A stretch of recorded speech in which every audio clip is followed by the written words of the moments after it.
ஆனாலும் டைம் ஆயிடுச்சு, அதுக்காக சாரி. சரி, இந்த வருஷம் பாருங்க, உங்க எல்லாருக்கும் நாங்க முதலா பார்க்கறதுனால இனிய புத்தாண்டு நல்வாழ்த்துக்களை தெரிவித்துக் கொள்கிறோம். எனக்கு இந்த நல்ல தருணத்தை தந்த சபையின் போதகருக்கும் கமிட்டி உறுப்பினர் ஒவ்வொருக்கும் இயேசுவின் நாமத்தில் வாழ்த்தலையும் நன்றியை தெரிவித்துக் கொள்கிறேன்.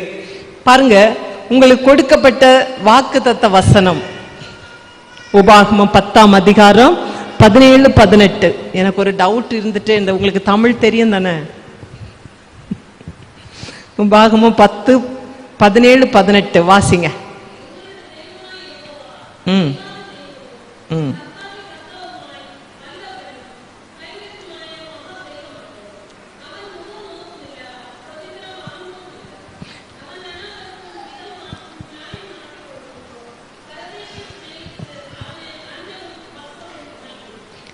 பாருங்க, அவர் கத்தாதி கத்தரும் தேவாதி தேவனுமாய் இருக்கிறாராம். மகத்துவமும் வல்லமையும் பயங்கரம் உள்ள கத்தர் அவர். பாருங்க, அவர் எப்படி செய்வாரா? அவர் திக்கற்ற பிள்ளைக்கும் விதவைக்கும் நியாயம் செய்கிறவர். அவர் திக்கற்ற பிள்ளைக்கும் விதவைக்கும் நியாயம் செய்கிறவர். அந்நியன் மேல் அன்பு வைத்து அவனுக்கு அன்ன வஸ்திரம் கொடுக்கிறவர். நம்முடைய கத்தர் யாரு? இந்த உலகம் யாரெல்லாம் வெறுக்குதோ அவங்களெல்லாம் கத்தர் என்ன செய்வாராம்? அணைத்துக் கொள்வார். திக்கற்ற பிள்ளைகளை யாருமே விசாரிக்க மாட்டாங்க, விதவைகளை யாருமே விசாரிக்க மாட்டாங்க. உண்மைதானே? நம்ம வீட்டில் ஒரு மரணம் வந்துன்னா 10 நாளைக்கு நம்ம வீட்டு பக்கம் இல்லை 1 இயர் யாருமே வரமாட்டாங்க. ஏன் தெரியுமா? உயிரோடு இருக்கிற வரை நல்லா பேசி பழகிட்டே இருப்பாங்க. இறந்துட்டாங்கன்னு சொன்னா அந்த அடக்கம் முடிஞ்சோடனே அந்த சைடு கல்லறை வச்சிருந்தோன்னு கதவே திறக்க மாட்டாங்க. எதுவுமே அதனால வரப்போறது இல்லை. ஆனால் அவங்களுக்குள்ள ஒரு பயம், இவன்ட்டு நேற்றைக்கு வர நல்லா பேசி பழகிட்டு இருந்தோம், இன்னைக்கு இறந்து போயிட்டோம், அந்த ஆவி நம்மளை பிடிச்சிருமோ? அப்படியெல்லாம் ஒன்றும் பிடிக்காது. ஏன்னு தெரியுமா? எங்கள் வீட்டு பக்கத்தில் பின்னாடி கதவை திறந்தா ஒரு கல்லறை தோட்டம் இருக்கு. அப்போது நான் இவ்வளவு நாளாயும் நான் மேரேஜ் முடிஞ்சு வந்துடுறோம், அந்த அங்கே ஒரே ஒரு ஆள் தான் இறந்து கொண்டு வந்து வச்சாங்க. யாருமே அந்த இடத்துக்குள்ளே போவே மாட்டாங்க. நாங்கள் அதில் முருங்கை மரம்லாம் நட்டு முருங்கை காய் பறிக்க எங்கள் வேலையெல்லாம் அங்கே தான் நடக்கும். ஆனால் யாரும் அந்த இடத்துக்குள்ளே வரமாட்டாங்க. ஏன்னா அங்கே பிசாஸ் பிடிச்சிருமோ அங்கே போனால். எனக்கு ரொம்ப சந்தோஷமா இருக்கு அதை கேட்டேன். ஏன்னா எங்களை சுற்றி இருக்கிற ஜனங்கள் எல்லாம் யாரு? புறஜாதி ஜனங்கள். அவங்களுக்கு இயேசுக்கு மேல நம்பிக்கை இல்லை. அப்போ அவங்களுக்கு அதை பார்த்தா 6 மணிக்கு மேல அந்த இடத்துக்குள்ள அந்த பக்கமே திரும்பி பார்க்க மாட்டாங்க. அப்ப இப்படிப்பட்ட உலகத்துல வேத வசனம் சொல்லுது, திக்கற்ற பிள்ளைக்கும் விதவைகளுக்கும் அவர் என்னதான் சகாயம் செய்கிற கத்தரவர். இன்னைக்கு நம்ம இதான் பார்க்க போறோம். நம்முடைய தேவன் திக்கற்ற பிள்ளைக்கும் விதவைகளுக்கும் உதவி செய்கிறவர். பாருங்க, விதவைகளுக்கு உதவி செய்கிறவர். யாரு அற்பமா என்றாங்களோ அவங்களெல்லாம் கத்தர் என்ன செய்வார்? தன்னோடு அணைத்துக் கொள்கிற தகப்பனவர். 2 ராஜாக்களின் புஸ்தகம் 4ஆம் அதிகாரம் 1-7 வரை வாசிச்சு பார்த்தீங்கன்னா அதுல ஒரு தீர்க்கதரிசியினுடைய மனைவி இருக்கிறார்.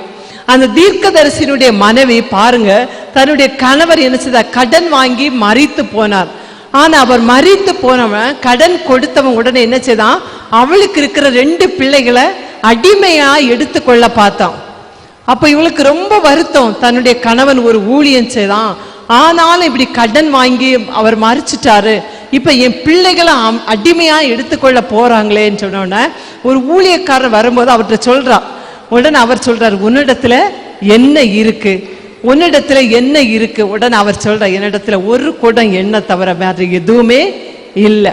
உடனே அந்த ஊழியக்காரனுடைய வார்த்தைக்கு கீழ்ப்படிந்து பக்கத்து வீட்டில் உள்ள எல்லாத்தையும் போய் என்ன செய்ய? பாத்திரத்தை இரவலாய் வாங்கிட்டு வா, வாங்கிட்டு வந்து அதை ஃபுல்லா நிரப்பிடு. உடனே அவ அது ஏன் எதுக்குன்னு எந்த வார்த்தையும் கேட்கல. கீழ்ப்படிதல் ரொம்ப அவசியம். தேவனுடைய வார்த்தைக்கு நம்ம கீழ்ப்படியும் போது நமக்கு என்ன உண்டு? ஆசீர்வாதம் உண்டு. பாருங்க, பலியை பார்க்கிலும் கீழ்ப்படிதல் உத்தமம். நம்ம ஆண்டவருடைய சமூகத்துல 1000 ஸ்தோத்திர பலி ஏறெடுப்பணுவைங்க, ஆனா ஆண்டவர் சொல்ற ஒரு வார்த்தைக்கு கீழ்ப்படிய மாட்டோம். அப்ப நம்ம ஆசீர்வாதத்தை பெற்றுக்கொள்ள முடியாது. எந்த அளவுக்கு ஆண்டவருடைய வார்த்தைக்கு நம்ம கீழ்ப்படுகிறோமோ அந்த அளவுக்கு நமக்கு என்ன உண்டு? ஆசீர்வாதம் உண்டு.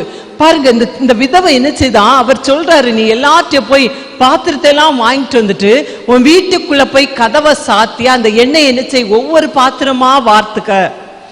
ஆனா அவ எந்த கொஸ்டினும் கேட்கல. ஏன்னா என்ற ஒரு குடம் தண்ணி தான், எண்ணெய் தான் இருக்கு, அதை எப்படி எல்லாவற்றிலும் வார்க்க முடியும்?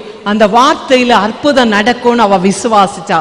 அந்த வார்த்தையில வல்லமை வெளிப்படும் அவ விசுவாசிச்சா. அந்த ஊழியக்காண்ட வார்த்தையில தேவ வல்லமை வெளிப்படும் அவ என்னச்சுதான் விசுவாசிச்சா. அதனால அவ என்னச்சுதான் அந்த வார்த்தைக்கு கீழ்ப்படிந்து எல்லா பாத்திரங்களையும் வாங்கிட்டு வந்து அந்த பாத்திரம் ஃபுல்லா என்னச்சுதா எண்ணெய வார்த்தா.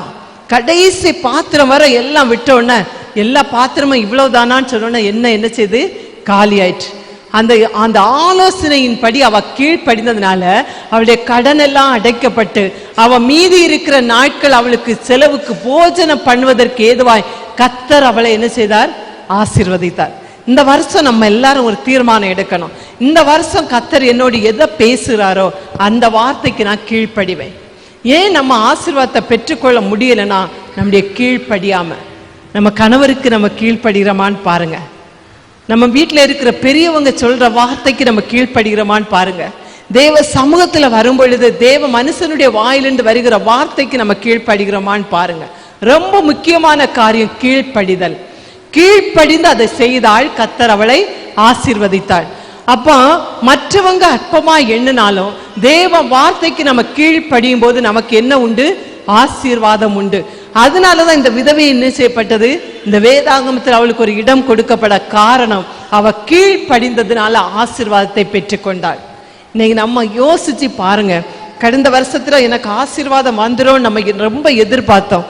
ஆனா அந்த ஆசீர்வாதம் காலதாமதம் ஆயிக்கொண்டே இருக்குன்னா நம்மை ஆராய்ந்து பார்க்கணும். தேவ சமூகத்துல எதனால எனக்கு நன்மையை பெற்றுக்கொள்ள முடியல, ஏன் எனக்கு இந்த ஆசீர்வாதத்துல தடை வந்து கொண்டே இருக்கிறது என்று தேவ சமூகத்துல போய் நம்ம ஆராய்ந்து பார்த்தோம்னா ஏதோ ஒரு இடத்துல நம்ம கர்த்தருக்கு கீழ்ப்படியாம இருந்திருப்போம். இல்ல நம்ம ஒரு தீர்மானம் பண்ணியிருப்போம், நான் ஜெபிப்பேன் ஆண்டவரே அப்படி சொல்லி தேவ சமூகத்துல நம்ம ஒரு தீர்மானம் பண்ணியிருப்போம். அந்த தீர்மானத்தில் நம்ம உறுதியாவே இருந்திருக்க மாட்டோம். இந்த வருஷம் ஒரு தீர்மானம் எடுங்க. இந்த வருஷத்தின் இந்த தொடக்க நாட்கள் ஆண்டவரே நீங்க என்கிட்ட பேசுகிற வார்த்தைக்கு நான் கட்டாயம் என்ன செய்வேன்? கீழ்ப்படிவேன். தினமும் நான் 1 hour ஜெபிப்பேன்.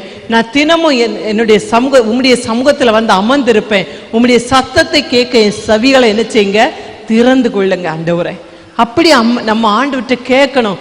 ஏன்னா ஆண்டவர் பட்சபாதம் உள்ள தேவன் அல்ல. அவர் யாரு போய் பேசினாலும் கட்டாயம் பேசுவார். அவர் கூப்பிடுகிற காக்கை குஞ்சுகளுக்கே ஆகாரம் கொடுக்கிற கர்த்தர் அவருடைய சாயலில் உருவாக்கப்பட்ட நமக்கு செய்யாம இருப்பாரா? யோசிச்சு பாருங்க. வேத வசனம் சொல்லுது அவருடைய சாயலில் நம்மை உருவாக்கி இருக்கிறார், சிருஷ்டித்திருக்கிறார். அப்போ அவருடைய பிள்ளையா இருக்கிற நம்முடைய வாழ்க்கையில அவர் சொல்ற வார்த்தைக்கு நம்ம கீழ்ப்படியாம இருந்தா நன்மையை பெற்றுக்கொள்ள முடியுமா? முடியாது. நம்ம கையில 2 பிள்ளைகள் இருக்குன்னு வைங்க. நம்ம பிள்ளை நம்ம வார்த்தைக்கு எல்லாம் கீழ்ப்படியுதுன்னா அந்த பிள்ளையை நம்ம ரொம்ப நேசிப்போம். கீழ்ப்படுகிற பிள்ளையை கீழ்ப்படியாத பிள்ளையை காட்டிலும் கீழ்ப்படுகிற பிள்ளைய நம்ம ரொம்ப நேசிப்போம். காரணம் என்ன தெரியுமா? நம்ம வாயிலிருந்து ஒரு வார்த்தை வந்தாலே அந்த பிள்ளை என்னச்சது உடனே கேட்குது இல்லைன்னு சொல்லிட்டு. ஆனா அந்த கீழ்ப்படியாத பிள்ளைக்கு நம்ம என்ன செய்வோம்? கொஞ்சம் காலதாமதம் கழிச்சுதான் அதை கேட்போம். அதே மாதிரிதான் கர்த்தரும் நம்ம அவருடைய பிள்ளைகளா இருக்கிறோம். அவர் சொல்லுற ஒரு வார்த்தைக்கு நம்ம கீழ்ப்படிஞ்சோம்னா நமக்கு ஆசீர்வாதம் நிச்சயம். அவர் சொல்வார் இந்த காரியத்தை நீ செய்யாத, இந்த காரியத்தை நீ செய்தா நன்மையை இழந்துருவ. ஆனாலும் நம்ம என்ன செய்வோம்? இல்ல நான் இதை செய்து பார்த்தா நல்லா இருக்கும் அப்படின்னு நினைச்சு நம்ம சுயத்திற்கு இடம் கொடுத்து ஆசீர்வாதத்தை இழந்து போயிடுவோம். இந்த வருஷத்துல ஆண்டவர்கிட்ட ஒரு தீர்மானம், ஆண்டவரே நான் இந்த வருஷத்துல எனக்கென்று நீர் வைத்திருக்கிற நன்மையை நான் சுதந்திரித்துக் கொள்ளணும், ஆசீர்வாதத்தை நான் பெற்றுக்கொள்ளணும். நான் உலக பிரகாரமான மனுஷர்களை சார்ந்தல்ல, தேவனுடைய வார்த்தையும் சார்ந்து நான் இருக்கிறேன் ஆண்டவரே, எனக்கு அதுக்கு நீங்க உதவி செய்யுங்கன்னு சொல்லி ஆண்டவரை சார்ந்து நம்ம நிப்போம்னா கட்டாயம் நமக்கு என்ன உண்டு? நன்மை உண்டு, ஆசீர்வாதம் உண்டு. பாருங்க சங்கீதம் 68:5 சொல்லுது, தேவன் விதவைகளுக்கு நியாயம் விசாரிக்கிறவராயிருக்கிறார். 149:9 சொல்லுது, கர்த்தர் விதவைகளை ஆதரிக்கிறவராயிருக்கிறார். லூக்கா 2:37 சொல்லுது, அந்த விதவை தேவாலயத்தை விட்டு விலகாதவராயிருந்தார். நம்ம எதை விட்டு விலகாதவர்களா இருக்கிறோம்? நம்ம கையில செல்போன் இல்லாம நம்மளால இன்னைக்கு என்ன செய்ய முடியல? வாழவே முடியல. ஆனா ஆண்டோடைய சமூகத்தை விட்டு கூட நம்ம பிரிஞ்சு போய் நம்மளால வாழ முடியும்னு நினைக்கிறோம். ஆனா தேவ சமூகத்தை விட்டு விலகி நம்ம எவ்வளவு போறோமோ அந்த அளவுக்கு நம்ம ஆசீர்வாதத்தை என்ன செய்திருவோம்? இழந்து போயிருவோம். ஆண்டவரோடு நமக்கு ஒரு நல்ல ஐக்கியம் இருக்கணும். பாருங்க யாக்கோபு 1:27 சொல்லுது, விதவை படுகிற உபத்திரவத்தில் அவர் விசாரிக்கிற கர்த்தர். ஒரு கஷ்டப்படுகிற ஒரு பிள்ளை பாடுபடுகிற பொழுது அவர் என்ன செய்வாராம்? விசாரிக்கிற கர்த்தரா இருக்கிறாராம். நீங்க ஒருவேளை இன்னைக்கு நினைக்கலாம், என்ன விசாரிக்க யாருமே இல்லைன்னு. ஆண்டவர் நம்மை விசாரிக்கிற கர்த்தர். அவர் நம்மை விசாரிக்கிறவர். எல்லா சூழ்நிலையிலும் அவருக்கு பிரியமாய் வாழ்ந்து பாருங்க. அவர் நம்மை விசாரித்து நடத்துகிற கர்த்தர். அதான் கர்த்தர்கிட்ட நெருங்க நெருங்க அவருடைய அன்பை நம்ம ருசி பார்க்க முடியும். எந்த அளவுக்கு கர்த்தரை விசுவாசித்து அவர் அண்டை நெருங்கி வருகிறோமோ அந்த அளவுக்கு கர்த்தர் நமக்கு இறங்கி வந்து நன்மை செய்கிறவராய் இருக்கிறார்.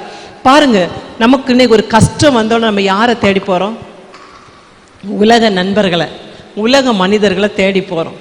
ஆனா ஆண்டவர் சொல்றாரு, நீ என்னை நோக்கி கூப்பிடு, அப்பொழுது நீ அறியாததும் உனக்கு எட்டாததுமான பெரிய காரியத்தை செய்வேன். ஆனா அந்த வார்த்தையை நம்ம வாசிச்சிருப்போம், ஆனா ஒரு நாள் கூட நம்ம வாழ்க்கையில அதை பின்பற்றி இருக்கவே மாட்டோம். அப்போ நம்ம உண்மையா பாருங்க, நான் கடந்த வருஷத்துல ரொம்ப அதை யோசிச்சு பார்த்தேன். இந்த வார்த்தையெல்லாம் நமக்கு தானே கர்த்தர் வச்சிருக்கிறார். அப்ப இந்த வார்த்தையை வாசிக்கும் போது எது நம்மகிட்ட இடைபடு என்னோடு பேசுதோ அந்த வார்த்தைகளை நான் ஒரு பேப்பர்ல எழுதி வச்சிருவேன். இப்போ எழுதி வச்சுட்டு அந்த வார்த்தையை நான் பிறகு இருந்து தியானிப்பேன். என்ன ஆண்டவரே, இந்த வார்த்தைக்கு என்ன அர்த்தம், இந்த வார்த்தையினால என்ன நடக்கும், உண்மையா அதை நம்ம வாழ்க்கையில நான் நடைமுறைக்கு கொண்டு வந்து பார்த்துருக்கேன். அப்படி நம்ம ஜெபிக்கும் போது ஒரு காரியத்துக்கு ஒரு நன்மையை நம்ம எதிர்பார்த்து இருக்கிறோன்னு வைங்க. உலக பிரகாரமான ஒரு மனுஷன்ட்ட போனா இன்னைக்கு போய் கேட்டவன் அவன் என்ன சொல்லுவான்? இப்ப என்ற ஒண்ணுமே இல்லை, 2 நாள் கழிச்சு வா. நீங்க 2 நாள் கழிச்சு போகும்போது சொல்லுவாங்க, ஐயே என்ன மறந்துட்டேன் பார்த்துடுங்க. இப்படி ஏதாவது ஒண்ணு சொல்லி நம்மளை என்ன செய்வாங்க? மனமடி வாக்கிட்டே இருப்பாங்க. ஆனா கர்த்தர் அப்படி இல்லை. அவருக்கு சமூகத்துல போய், எனக்கு இன்னைக்கு இது தேவையா இருக்கு ஆண்டவரே, எனக்கு இதை நீங்க செய்வீங்கன்னு நான் விசுவாசிக்கிறேன், உங்க வார்த்தையை நம்பி நான் வந்து நிற்கிறேன்னு அவருக்கு சமூகத்துல ஒரு சொட்டு உண்மையாய் மனம் வருந்தி ஒரு சொட்டு கண்ணீர் வடிச்சு பாருங்க, அதுக்கு பலன் உண்டு. உடனே அந்த அற்புதத்தை நம்மளால காண முடியும். அந்த அனுபவத்துக்குள்ள நம்ம வரணும். அதை தான் கர்த்தர் நம்மகிட்ட எதிர்பார்க்கிறார். நம்ம ஆனா என்ன செய்வோம்? ஜெபிப்போம். ஆனா அது நம்ம பெற்றுக்கொள்ளும் வரையிலும் அதை கேட்கவே மாட்டோம். அந்த விசுவாசம் நமக்குள்ள இருக்கும் வரை தான் கர்த்தர் நமக்கு கிரியை செய்ய முடியும். அதுக்கு தான் அன்னாள் ஒரு நல்ல எடுத்துக்காட்டு. பாருங்க, அவ ஜெபிச்சுட்டு போய் துக்க முகமா இருக்கவே இல்லை. எல்லாம் கர்த்தர் பார்த்து கொள்வார் சொல்லி அவருக்கு நன்றி சொல்லிட்டே இருந்தா. நம்ம அப்படிதான் ஜெபம் பண்ணியாச்சா, அதுக்கப்புறம் சொல்லணும், நான் பெற்றுக்கொண்டதுக்காய் ஸ்தோத்திரம், என்னை ஆசீர்வதித்ததுக்காய் ஸ்தோத்திரம். அப்படிதான் ஆண்டவர்கிட்ட நம்ம என்ன செய்யணும்? அறிக்கையிடணும். நம்ம விசுவாசத்தை அறிக்கையில் என்ன செய்யணும்? வெளிப்படுத்துகிறவர்களாய் நாம் இருக்கணும். 2வதாக பாருங்க, அவர் திக்கற்ற பிள்ளைகளுக்கு விசாரிக்கிறவராக இருக்கிறார். திக்கற்ற பிள்ளைகள்னா யாரு? யாருமே ஆதரவு இல்லாம எல்லாராலும் ஒதுக்கப்பட்டு தள்ளப்பட்டு விசாரிப்பட்டு இருக்கிறவங்க தான் திக்கற்றவர்கள். அப்ப திக்கற்ற பிள்ளைகளை அவர் ஒரு நாள் என்ன செய்ய மாட்டாராம்? கைவிடவே மாட்டாராம். பாருங்க, நம்ம வேதத்துல நான் ஆண்டவருடைய சமூகத்துல யார் ஆண்டவரை திக்கற்றவர்களாக இருந்தாங்க பாருங்க. ஏற்கனவே ஆகார் ஒரு அடிமை பெண், சாராளுக்கு கொடுக்கப்பட்ட ஒரு அடிமை பெண். ஆனா அவங்களுக்கு கர்த்தர் சொன்ன வாக்குத்தத்தத்துக்கு கீழ்ப்படிந்து காத்திராம அவங்க அவசரப்பட்டு சில காரியங்களை மேற்கொண்டாங்க. அவங்க என்ன செய்தாங்க? 10 வருஷம் அவங்க அந்த தேசத்துல இருந்தாங்கன்னு இந்த வார்த்தை சொல்லுது. ஆனா அந்த அடிமையாய் போன அந்த தேசத்துல அவங்க 10 வருஷம் இருந்த பிறகு சாராள் சொல்றாங்க ஆபிரகாமை பார்த்து, என்னுடைய அடிமை பெண்ணை நீர் வைத்துக் கொள்ளும், அப்படி ஆயிரும் நம் சந்ததி விருத்தி அடைதா பார்ப்போம். அப்போ ஆண்டவர் என்ன சொன்னாரு ஆபிரகாம்கிட்ட? உனக்கு சந்ததியனா கடற்கரை மணலை போல பெருக பண்ணுவேன். ஆனா அந்த வாக்கு தத்தத்துக்கு காத்திராம அவங்க அவசரப்பட்டு என்ன செய்தாங்க? அடிமை பெண்ணையோடு தன்னுடைய கணவருக்கு கொடுத்துட்டாங்க. அதனால அவங்களுக்கு ஒரு இஸ்மவேல் பிறந்தான்.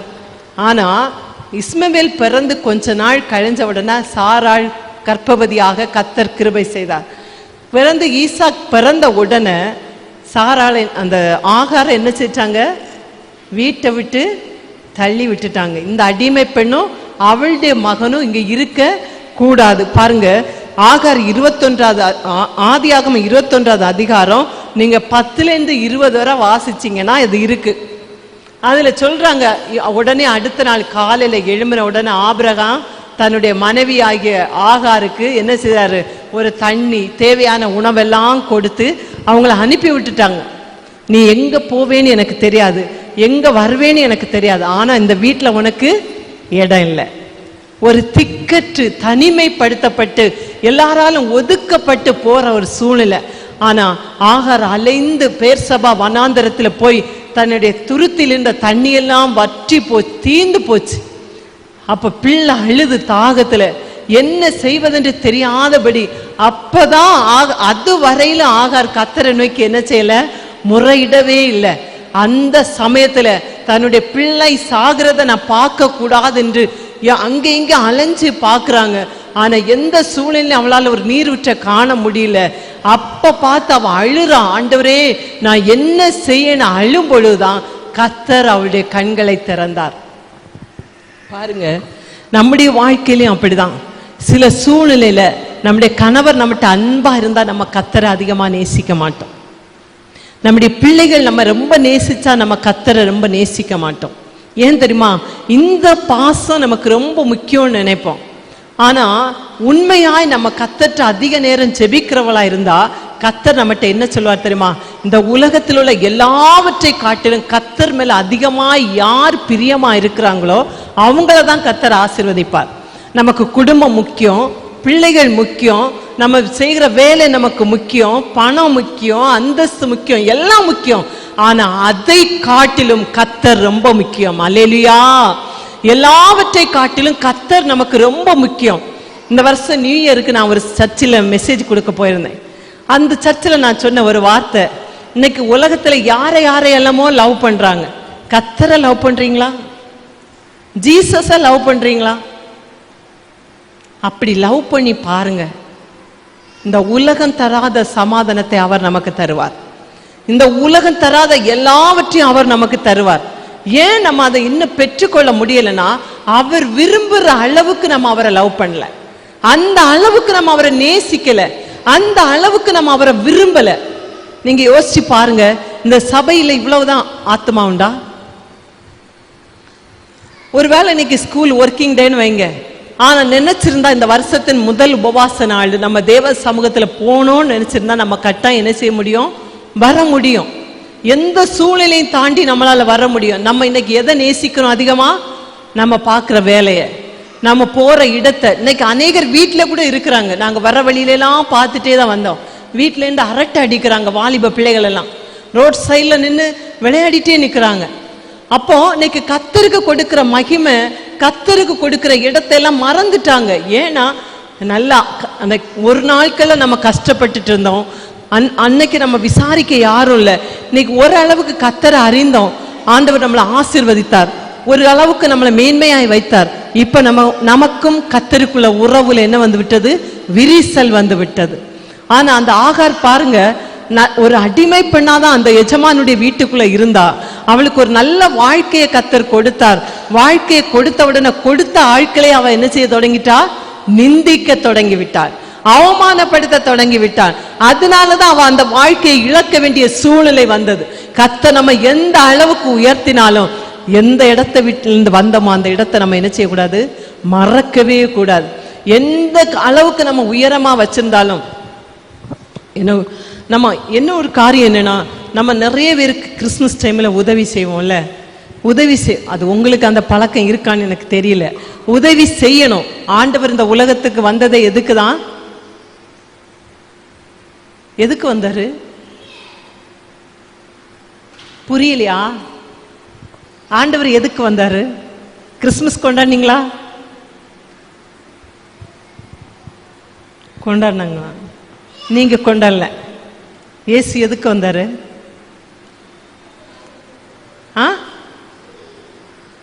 எதுக்கு வந்தாரு? பாவிகளை ரட்சிக்க. நீ ரட்சிக்கப்பட்டிருக்கியா? சொன்னவன் ரட்சிக்கப்பட்டிருக்கியா? வீட்டில் மொபைல் இவ்வளவு நேரம் பார்ப்ப? பார்க்க மாட்ட. நீ ரட்சிக்கப்பட்டிருக்க? சொல்லு. இல்லை. அப்படின்னா என்னன்னு கேட்குறியா? ஆமா. பாருங்க, ரட்சிப்பின் அனுபவம்னா என்னன்னே நமக்கு இன்னைக்கு என்ன செய்யல, தெரியவே இல்லை. அப்ப நம்ம ஏன்னா நம்ம பாரம்பரியமா கொண்டாடிட்டு இருக்கிறோம். நான் கிறிஸ்துமஸ் அன்னைக்கு எனக்கு ஒரு சர்ச்சுக்கு மெசேஜ். அப்போ நான் ஆண்டவர்கிட்ட கேட்டேன், எல்லாரும் கொடுக்குற மாதிரி நான் மெசேஜ் கொடுக்க கூடாது ஆண்டவரே, என்னட்டு நீங்க பேசணும், நான் அதை பேசணும். அப்ப ஆண்டவர் என்ற ஒரு வசனத்தை சொன்னார். என்ன தெரியுமா? லூக்காயில ஒரு வசனம் இருக்கு தெரியும்ல, இழந்து போனதை தேடவும் ரட்சிக்கவும் மனுஷகுமாரன் இந்த உலகத்திற்கு வந்தார். நீங்க எதை இழந்து போனீங்க? நீ கிறிஸ்துமஸ் ஆராதனை இல்லை இது, ஆனா ஏன் இது வந்துன்னு எனக்கு தெரியல. எதை இழந்து போனீங்க? ஆதியில் இந்த அன்பு உங்கள இருக்கா? ஆதியில் இந்த ரட்சிப்பின் அனுபவம் இருக்கா? வேத வாசிப்பு இருக்கா? கர்த்தரோடு சொன்ன உடன்படிக்கையில நிலைத்திருக்கிறோமா? என்னன்னா உடன்படிக்கை நாங்க எப்ப பண்ணோம்னா 3 தடவை நம்ம உடன்படிக்கை பண்ணுவோம், ஞாபகம் இருக்கா? பிறந்த உடனே நம்மளை கொண்டு குழந்தையாய் உடன்படிக்கை பண்றாங்களே. அடுத்து திருமணத்தின் போது ஒரு உடன்படிக்கை, ஞானஸ்தான திருமுழுக்கின் போது ஒரு உடன்படிக்கை பண்றாங்க. அடுத்து திருமணத்தின் போது ஒரு உடன்படிக்கை. அடுத்து மன்னன் இயேசு வரும் பொழுது ஒரு உடன்படிக்கை பண்ணுவார், என்னோட கூட நீ நித்திய ராஜ்யத்துல இருக்கணும்னு. அப்போ அவர் என்னொன்னு இழந்து போனது, அப்போ 10 வெள்ளி காசு ஒரு சகோதரியுடைய கையில இருந்து அவ ஒன்ன தொலைச்சது தேடும் வரையிலும் கண்டுபிடித்தான். உங்க வீட்டுல இழந்து போன சமாதானம், சந்தோஷம், ரட்சிப்பு, ஆசீர்வாதம் இதை இழந்து போய் இருந்தா அது தேடி கண்டுபிடிக்கும் வரையிலும் அதை என்ன செய்யணும்? தேடணும். ஏசாயா 9:6 சொல்லுது, உங்களுக்கு ஒரு குமாரன் ஒரு பாலகன் பிறந்தார், ஒரு குமாரன் கொடுக்கப்பட்டார். அவர் யாருக்காக கொடுக்கப்பட்டார்? நமக்கு கொடுக்கப்பட்டார். கொடுக்கப்பட்ட குமாரன் உங்க கையில இருக்கிறாரா? உங்க இல்லத்துல இருக்கிறாரா? உங்க வீடுகள்ல உங்க உள்ளத்துல இருக்கிறாரா? அந்த குமாரனை கண்டுபிடிக்கும் வரையில என்ன செய்யணும்? தேடணும். எப்ப நீங்க கண்டுபிடிச்சிட்டு கிறிஸ்துமஸ் கொண்டாடுறீங்களோ அதுதான் மெய்யான கிறிஸ்துமஸ். அல்லேலூயா. அதுதான் ஆண்டவர் சொன்னார், இழந்து போனதை தேடவும் ரட்சிக்கவுமே மனுஷகுமாரன் இந்த உலகத்திற்கு வந்தார். வந்த குமாரனை எங்க தொலைத்தோம் என்று கண்டுபிடித்து தேடி கண்டுபிடித்தா அந்த வீட்டுல என்ன உண்டு? ஆசீர்வாதம் உண்டு. அந்த வீடு என்ன செய்யலாம்? கிறிஸ்து பிறப்பை கொண்டாடலாம். நம்ம எப்படி கொண்டாடணும்னு யோசிச்சு பார்த்து என்ன செய்யுங்க, அடுத்த வருஷம் கொண்டாடுங்க. பாருங்க, அப்ப திக்கற்ற பிள்ளைகளுடைய ஜபத்தை அவர் என்ன செய்ய மாட்டாராம்? அலட்சியப்படுத்தவே மாட்டாராம்.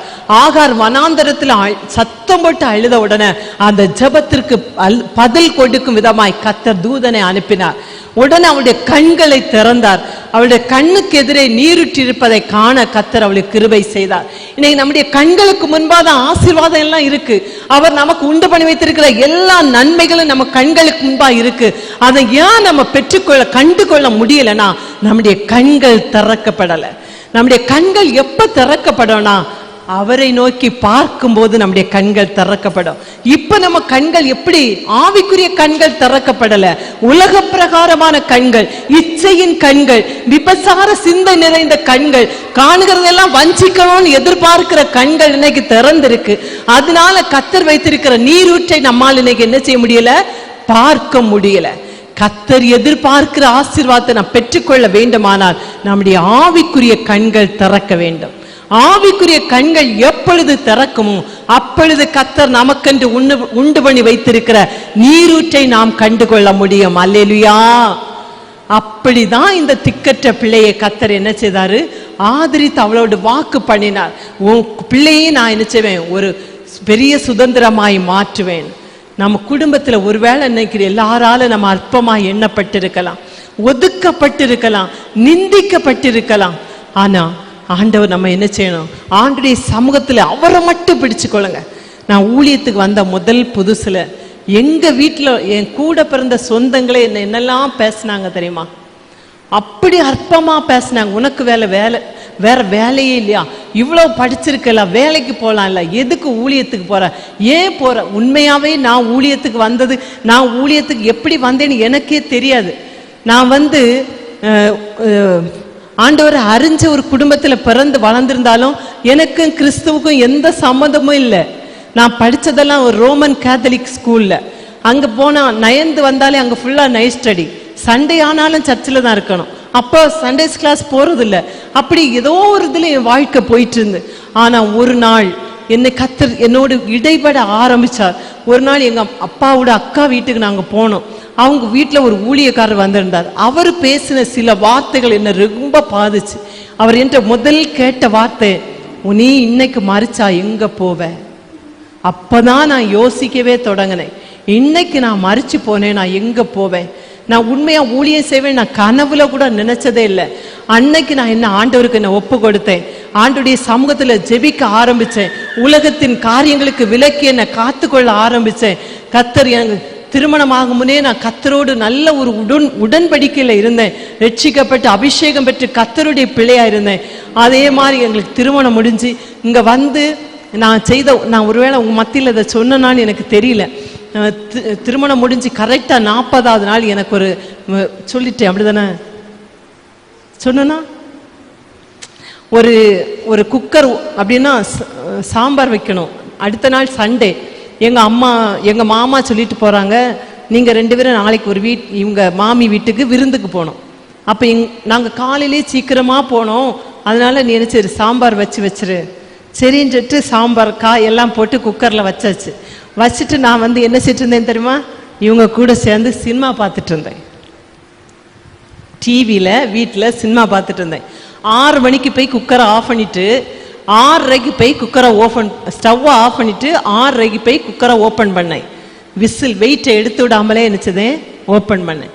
அங்கே இருந்த குக்கர் ஓப்பன் ஆச்சு. அங்கே இருந்த அவ்வளோ சாம்பார் காய் எல்லாம் என் முகத்தில் ஓடி பட்டு முகம் எல்லாம் வெந்து போச்சு. அன்னைக்கு ஆண்டவர் திருப்பி என்கிட்ட பேச ஆரம்பித்தார். கொஞ்ச நேரத்தில் எங்கள் மாமா நைட்டு 10:30 எங்கள் மாமா அதர் ரூட் பஸ்ஸில் டிரைவராக இருந்தாங்க. வரும்போது இவ்வளோ பூ வாங்கிட்டு வராங்க. எதுக்கு? அடுத்த நாள் மருமகா விருந்துக்கு போகிறா. வாரங்க என்னை பார்த்தா இந்த முடி எப்படி இருக்கோ அப்படி என் முகம் ஃபுல்லாக இருந்து. அன்னைக்கு நான் அழுதேன் ஆண்டவர்கிட்ட. அப்போ ஆண்டவர் என்ற சொன்ன ஒரு காரியம், உன்னை நான் எதுக்காக அழைத்தேன் அதை மறந்து நீ உலகத்துக்கு பின்னாய் போயிட்டுருக்க. அன்னைக்கு என்னை நான் திருப்பி ஆண்டவருடைய சமூகத்தில் ஒப்பு கொடுத்தேன். என்னை மன்னிச்சிருங்க ஆண்டவரே, இனி நான் உமக்கு பிரியமில்லாத எந்த காரியத்தையும் நான் செய்ய மாட்டேன், நீ சொல்றத நான் செய்வேன்னு சொல்லி அன்னைக்கு இரவு தேவ சமூகத்தில் என்னை மீண்டும் நான் ஒப்பு கொடுத்து அவற்றை மண்டிட்டு அழுதேன். எவ்வளவு அழ முடியுமோ அழுதேன். அன்னையிலேருந்து 40 நாள் ஒரு ரூமுக்குள்ளேயே நான் இருந்தேன். ஏன்? இந்த முகத்தில் இருக்கிற புண்ணெல்லாம் குணாகணும், ஆறணும். வெறும் ஜபம் பண்ண என்னதான் போட்டேன், வேற எதுவுமே போடல. அந்த 41வது நாளுக்கு பிறகு நான் வெளியே வந்தேன். ஆனால் அன்னையிலேருந்து இன்னைக்கு வர கத்தர் என்னை நடத்திட்டு வரார்.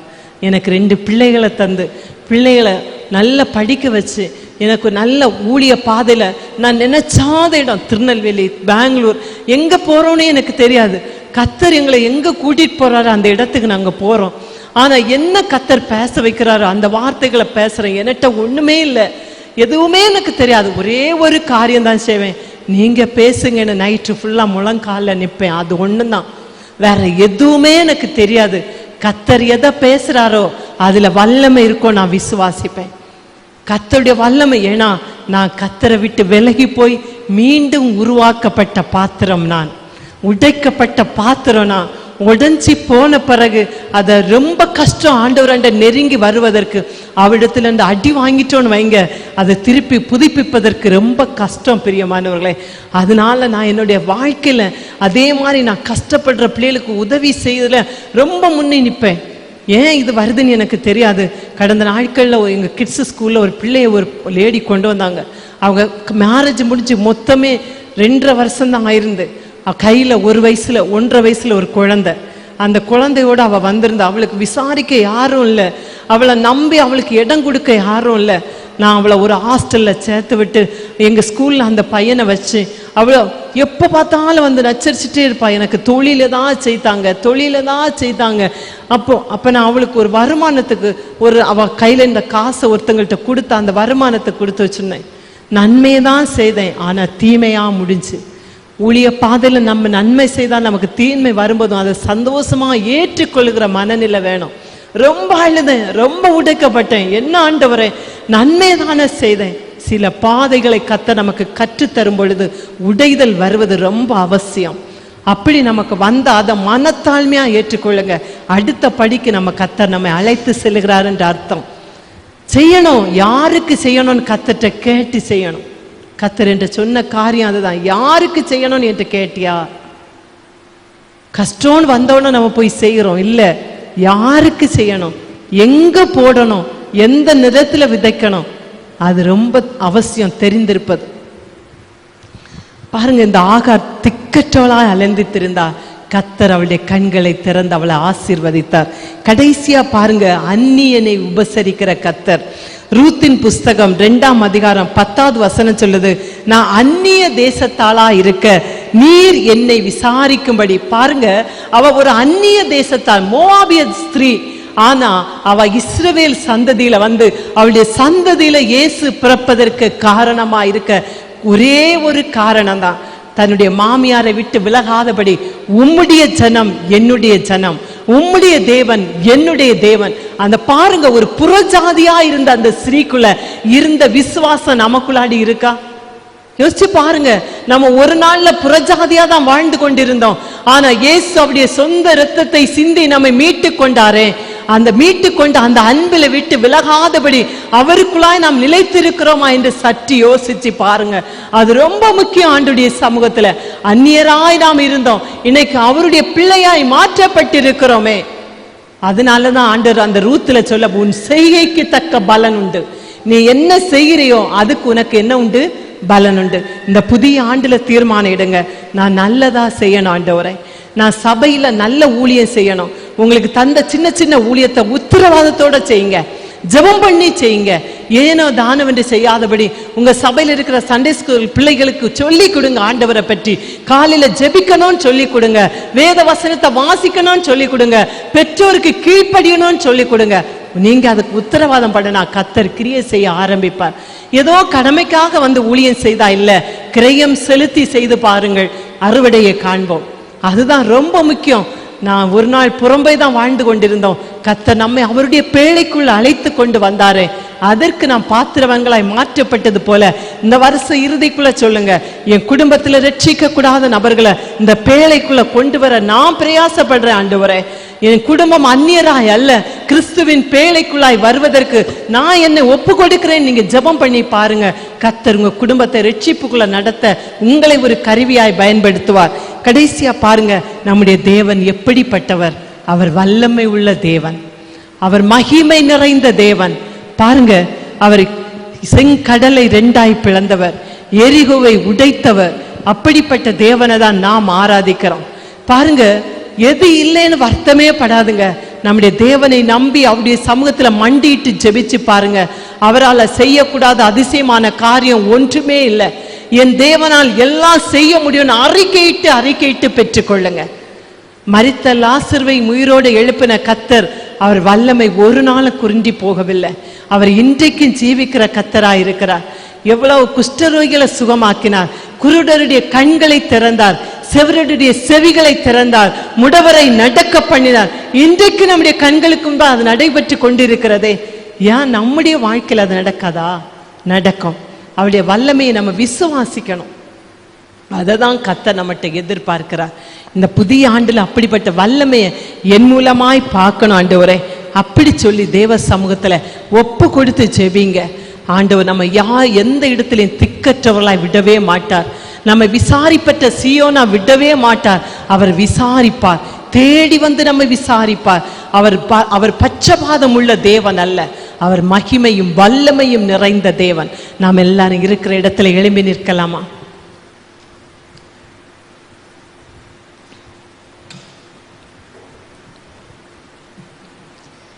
ஆண்டவருடைய சமூகத்துல உண்மையா சொல்லுங்க, ஆண்டவரே, இந்த வருடத்துல என் குடும்பத்துல என் பிள்ளைகளுடைய வாழ்க்கையில உங்களுடைய வல்லமையை நான் பார்க்கணும் ஆண்டவரே. ஆண்டவரே, அன்றைக்கு ஆகாருடைய வாழ்க்கையில உங்களுடைய வல்லமை வெளிப்பட்டது, அந்த தீர்க்கதரிசனுடைய மனைவியுடைய வாழ்க்கையில உங்களுடைய வல்லமை வெளிப்பட்டது, ரூத் உங்களுடைய வல்லமையை கண்டு கொண்ட ஆண்டவரே, நானும் உங்களுடைய வல்லமையை கண்டு கொள்ளணும்ப்பா. ஆண்டவர்கிட்ட சொல்லுங்க, வாய்களை திறந்து நானும் அதை பார்க்கணும் ஆண்டவரே. என் குடும்பத்தில் அதை பார்க்கணும், என் பிள்ளைகளுடைய வாழ்க்கையில அதை பார்க்கணும், நான் செய்கிற சின்ன சின்ன ஊழியத்தில் அதை பார்க்கணும்.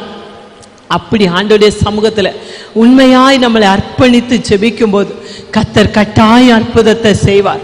எல்லாரும் நல்ல விடுதலையோட, உந்தன் வல்லமைகள் குறைந்து போகவில்லை, உந்தன் உயிர்த்தெழுதல் மகிமை மாறவில்லை, உந்தன் வல்லமைகள் குறைந்து போகவில்லை, உந்தன் உயிர்த்தெழுதல் மகிமை மாறவில்லை. ஏசப்பா